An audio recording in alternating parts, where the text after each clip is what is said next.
Hello everyone, welcome to my channel easy cooking. आज हम बनाएंगे ड्राई फ्रूट छाछ जो आपको फुल डे एनर्जी देगी। व्रत में, शिवरात्रि के व्रत के लिए स्पेशल बना रही हूँ मैं।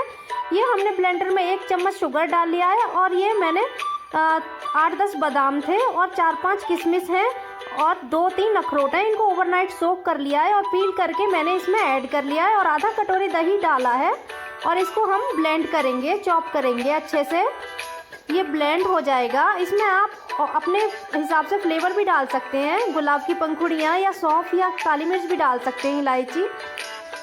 अब मैंने इसमें आधा कटोरी पानी ऐड किया है। ये हमारे 2 छोटे ग्लास स्वीट छाछ बनके रेडी हो गई है और अब हम इनको सर्व करेंगे और इसको हम गार्निश करेंगे थोड़ी सी मलाई के साथ में। मैं एक छाछ में थोड़ी सी मलाई डाल रही हूँ और थोड़े से ड्राई फ्रूट चॉप कर लिए हमने, वो ऐड करेंगे इलायची के साथ में। और एक को हम बिना मलाई के सर्व कर रहे हैं। ये आपकी चॉइस है, आप कौन सा पसंद करते हैं। ये फुल डे एनर्जी ड्रिंक है। सो व्यूअर्स, अगर आपको मेरी रेसिपी पसंद आए तो मेरे चैनल को सब्सक्राइब करें। Thanks for watching.